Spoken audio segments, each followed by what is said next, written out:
అక్కడ కూడా నాకు 15 రోజుల కింద గడ్డ అయింది. బాధపడ్డ ఏడ్చిన గడ్డ చివరికి నడవలే తినలే. అయ్యే దగ్గరకు వచ్చి ప్రార్థన చేస్తున్నాం. ఇక చెట్లు పెట్టినా కూడా తక్కువ రాలే, ఇప్పుడు తక్కువైంది.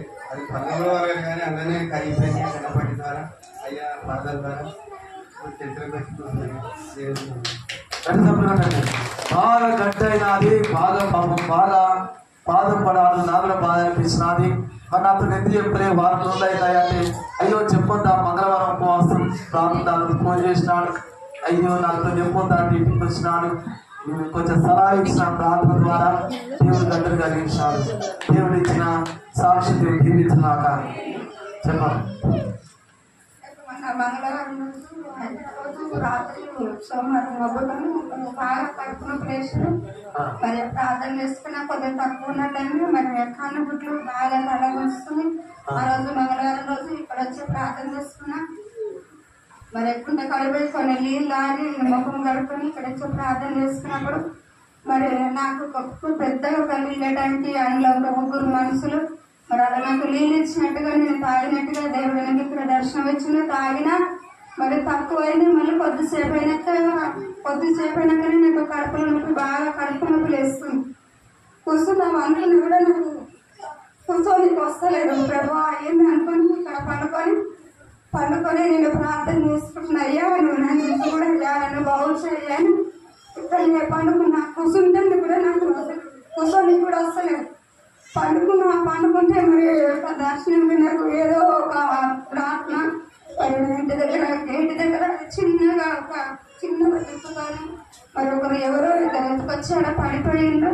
మరి ఎందుకు ప్రభా ఇట్లా వెళ్ళ నాకు ఇలాంటి నొప్పులు వేస్తుందని నేను పడుకోను, ఏమన్నా కానీ దేవుని చిత్తం నన్ను నిలబెడతారు అన్నట్టుగా ఒక ధైర్యంలో వచ్చి ఇక్కడనే మరి పండుకున్న దాన్ని లేచి ఇట్లాగనే మెల్లగా నా సైడ్తోనే నేనే మెల్లగా వంగి ప్రార్థన చేసుకున్నా. ప్రభా నన్ను బాగు చేయి, నన్ను చూడు, నన్ను బాగు చేయని నేను అలాగనే కన్నీళ్ళు కాచుకుంటా ప్రార్థన చేసుకున్నప్పుడు మరి పెద్దగా ఆకాశం ముఖం ఇక్కడ పక్కన నల్లగా ఒక మబ్బు, మరి ఆ మబ్బులో ఇట్లా 2 పాయలై మరి ఆ పాయల్లో నుండి కత్తి నీళ్ళగా ఒక కిరీటము మొత్తము పిల్లటి బట్టలతోని మరి ఆకాశం నుండి ఆ మధ్యలో నుండి తెల్ల మేఘాల నుండి దిగి వచ్చి మరి ఆ మధ్యలో ఒక ద్వారం ఈ నుంచి ఒక దారం లాగుంది. ఆ దారంలో ఒక బట్ట ఉంది. ఆ బట్టల చిన్న ముత్యాలలాగా మరి తెల్లటి ముత్యాలు, ఆ ముత్యాలే ఒక వర్షం లాగా నాకు కనబడి మరి అయ్యా నా మీద పడయ్యా, నాకు స్వస్థత కలిగించయ్యా అని నేను దర్శనంలో ఏడుస్తున్నప్పుడు మరి ఆ తెల్ల ముత్యాలే ఒక వర్షం లాగా నా మీద పడి మరి ఆ కొద్దిసేపులో నాకు 1 అర్ధగంట దాకా నొప్పి లేచింది. ఆ దర్శనం ద్వారా దేవుడు నాకు కడుపులో నొప్పి దేవుడు బాగు చేసింది. దేవుడు నొప్పి మరి వినిపించినాడు, దర్శనం ఇచ్చి చెప్పాలి. మీ అందరూ మొదలారు సమయం ఉపయోగిస్తుంటారు. మన బేస్తారు 8 గంటలకు బాగా మెడనరాలు వస్తున్నాయి, చేతులు కాళ్ళప్పుడు పెట్టి మార్చుకొచ్చి. ఆ రోజు మా ఇంట్లో వాళ్ళకి ఎవరికి చెప్పలేదు. పోయి బంగ్ల మీదనే అనుకున్నా. మన మంగళవారం నాడు ఉపవాసం కొడుకలో అన్న వాక్యం చెప్పాడు.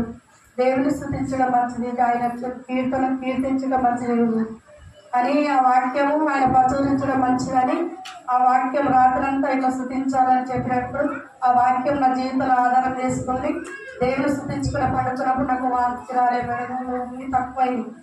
దేవుడు సాక్షి దేవుడు.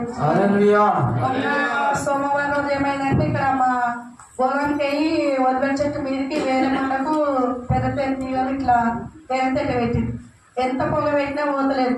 నేను అనుకున్న ప్రభువా అయ్యా ఎంత పొగ పెట్టినా పోతున్నాం అయ్యా, ఇక్కడ ఒలివల చెట్టు వేసి ఇక్కడ పని చేయదయ్యా, ఈ తేనె తీగలను వెళ్ళిపోవాలని ప్రార్థన చేసుకుంటే ఆ రోజు పొద్దున వెంట సాయంత్రం వరకు వెళ్ళిపోయింది. అదే నైటు అన్న స్వరం మీద వస్తుంది, అమ్మ నీకు ఒలివెల చెట్టు అంటే ఎందుకు నీకు నమ్మకం కలిగిందంటే అయ్యా ఒక దైవజనుడు ప్రారంభం చేసి స్థలంలో పెట్టింది అయ్యా, ఇక్కడ ఏ చీకటి ఏ అంధకారం ఇక్కడ పనిచేయదని నాకు విశ్వాసం నమ్మకం ఉందని అట్లా మాట అయినప్పుడు అదే విశ్వాసం కలిగి జీవించమని ఆ స్వరం వినిపించిన చిన్న సాక్షి దేవుడు దీవించిన దేవుడు మరి వినిపించినాడు, మరి యొక్క దేవుడు అద్భుతం చేసినాడు. చెప్పకు వేస్తానున్నాడు. అసలు లేద్దామంటే కూడా కన్ను తెడుస్తాను. 3 రోజుల నుంచి పాటలు వేసుకుందామన్నా లేస్తలేను. మొత్తం 8:30 అనిపిస్తాడు. 8:30 అయినా కూడా లేస్తలేను. అమ్మ మరి ఛాయలో పెడతా మళ్ళీ లేమ్మా అన్నా కానీ లేస్తలేదు. అయ్యతో ప్రార్థన చేపిస్తా మరి అనగానే అయ్యే ప్రార్థన చేయగానే లేచిన పని చేసుకుని అన్నం కూర వండాక మా పెద్ద మనమరాలు పెద్ద మంచి అయింది అనగానే అలా నాయన ఫోన్ చేస్తే మరి పోతున్నాను పోయినా దాని మంచి కార్యం జరిగింది. చిన్న ప్రార్థన చేస్తే దేవుడు బాగు చేసినాడు. గట్టి సభలో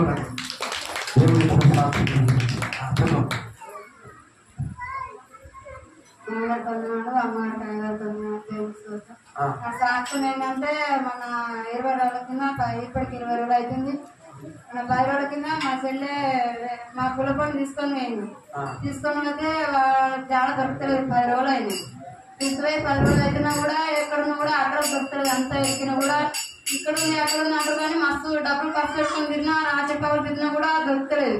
వాడు ముందే తాగబోతాడు. వాడు వాయి వరుసలు చూడకుండా ఆడిని ఖరాబ్ చేసినాడు. వానికి పెళ్లి కూడా అయింది.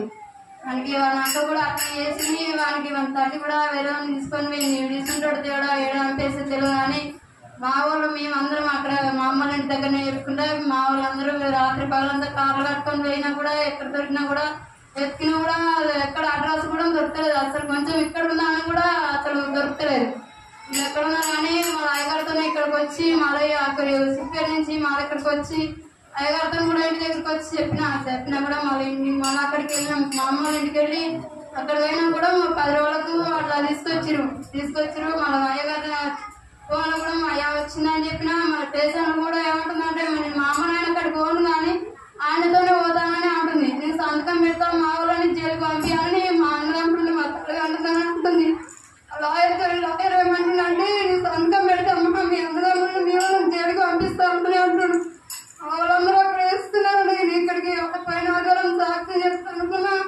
నైట్ సాయంత్రం వరకు మాకు ఫోన్ వస్తే ఇక్కడ నుంచి పోయినాం. శనివారం నైట్ అక్కడికి పోయే వరకు అమ్మ అక్కడ సర్కిల్ తీసుకుపోయేదంట. సర్కిల్ ఒక 2 రోజులు ఉంచారు. అక్కడ మర్చిపోయేటట్టుగా ఆయన కిందికి మర్చిపోయేటట్టుగా ఉంచుతామని అక్కడ ఉంచారు. అమ్మ వాళ్ళు కూడా ఇంటి వేడు కూడా అయ్యగారు కూడా ఫోన్లో ప్రార్థన చేయించిన మనకారం రోజు అక్కడ కోర్టులో కూడా మాట్లాడిపిస్తానని అన్నారు. అక్కడ కోర్టులో కూడా ఆమె వెళ్ళి చెప్తే అట్లనే అవుతామని అన్నారు. సర్కిల్ నుంచి అక్కడ కోర్టు దగ్గర తీసుకుపోయే వరకు ఆయన సిద్దిపేట కమిషనర్తో మాట్లాడితే మీకు నాకు ఎలా ఇస్తాం మా అసలు మాకు కావాలని కూడా మా వాళ్ళు కూడా మస్తు బాగా కూడా ఆయన అంటున్నాడు. నేను లాయర్కి ఫోన్ చేసిన కాడ కూడా మీ సెట్ ఆయనకి పోతాను అంటుంది. అమ్మ నాయనకి మాత్రం వస్తానని అంటలేదు అని చెప్తున్నాడు. ఆయన కూడా మేము 40,000 ఇస్తాము కానీ నాకు అందరికీ 40,000 ఇస్తాను కానీ మా సెల్ల మాత్రం ఆయనకైతే పోవద్దు మాకు కావాలని మా నాన్నలు కూడా చేస్తున్నారు. బాగా ఏడుస్తున్నాను కూడా ఆయన కావాలంటున్నాడు. అసలుకే కావాలంటున్నాడు. అయ్యగారితో కూడా ప్రార్థన చేయించినాం.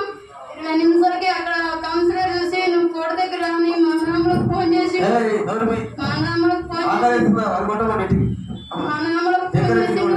అక్కడ కోట దగ్గరికి మా నాన్నలు పోగానే మా చెల్లెని తీసుకురాగానే మా నాన్న చూసి వేసి నేను వస్తాను అని చెప్పింది. కోర్టులో కూడా అదే మాట తెలియదు. అమ్మా నేను అమ్మ నాయనకు పోతా ఆయనను పోను అని చెప్పి ఆ మాట అమ్మని అని చెప్పి వారికి ఆ మాట కూడా కోర్టులో అడిగింది. మా వాళ్ళందరూ కూడా సంతోషం అనిపించింది. ఆయన పోద్దాన్ని కూడా అనుకున్నట్టుగానే మా 10 రోజుల పోయి ఏడ్చుకుని వచ్చినది. మా చెల్ల దొరకాలి నేను అన్న కంపల్సరీ ఇంటి వాదనే ఫోన్ వస్తుంది జాడొస్తాను కానీ ఇంటి వాద జాడొచ్చినది. ఇగో దొరికినది గట్టి సంబంధండి మా దగ్గర పోతాను బాగా మండిపాటు పట్టినది. ఏడ్చుకునే ప్రార్థన చేసిన వాడు రౌడి ఇదిగో అయ్యా ఏ బండి కింద పడి ఇగో దూకేసిపోతాను అని బాగా ఏడుస్తున్నారు. ఇంటి అందరూ ఏడుస్తున్నారు. రౌడి పదాలు ఏడ్చుకునే ప్రార్థన చేస్తే వాళ్ళ చెల్లె మళ్ళీ వాళ్ళ దగ్గరికి వచ్చిన మరి తల్లిదండ్రుల దగ్గరికి వచ్చినది. కోర్టులో చెప్పినది. మంచి సాక్షి దేవుడు దీవించున్నాక. ఎందుకంటే ఈ దినములు చెట్టాయి. ఎందుకంటే చాలా జాగ్రత్తగా ఉండాలమ్మా. ఏ దినం ఏ క్షణం ఎప్పుడు ఏం జరుగుతుంది ఎవరికి నమ్మవద్దు. ఈ మాయాలోకం నమ్మవద్దు. ఆశ చూపి మోసం చేయు ఈ పాడు లోకం నమ్మవద్దు. ఎవరు నమ్మద్దు అని చెప్పాలి. చెప్తే కదా ఆడమొక్కం ఎవరి మొక్కం చూసినా బెస్ట్. ఆయనకు 1 నెల రోజుల నుంచి బాగా కాలు వచ్చిందా రమ్మని కాలు బాగా వస్తుంది, కాలు మొత్తం బాగా ఎక్సర్సైజ్ కూడా ఏం చేస్తలేదని లాస్ట్ కూర్చొని నడువు వస్తలేదు. అసలు అది నొప్పి బాగా నొప్పి ఉంది. గోళీ వేసినంత వరకు తక్కువైతే మళ్ళీ అట్లనే వేస్తుంది నొప్పి. ఎందుకు ప్రభా అయ్యేతోటి ప్రతి రోజు అయ్యేతోటి ప్రార్థన చేయించిన అయ్యా ప్రార్థన ద్వారా సంఘ బిడ్డల ప్రార్థన ద్వారా 5 రోజుల నుంచి మంచిగా నడుస్తుండు. నొప్పి మొత్తం దిగింది, నొప్పి తక్కువైంది, కాలు ఆపు దిగింది. మంచిగా ఉండు, దేవుడు బాగా చేసాడు. సాక్షి దేవుడు ఏం రావట్లేదు, బంద్ పెట్టింది. ఇక రమ్మన్నా చూస్తాను.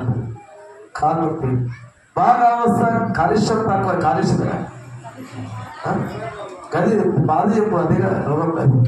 కాళ్ళల్లో కాలుష్యం తక్కువైనది, మాంసం బంద్ పెట్టాలి, తాగుడు బంద్ పెట్టాలి అని మరి డాక్టర్ చెప్పినాడు. మరి ప్రార్థన చేసినాను, లేవలే బాగా కూర్చొని లేవాలంటే కష్టం ఉండే ప్రార్థన చేస్తే దేవుడు నడిపిస్తున్నాడు. ఇవి దేవుడు ఇచ్చిన సాక్ష్యం, దేవుడు దీవించినాక ఎంతమంది విన్నారా మా సాక్ష్యం? విన్నారా?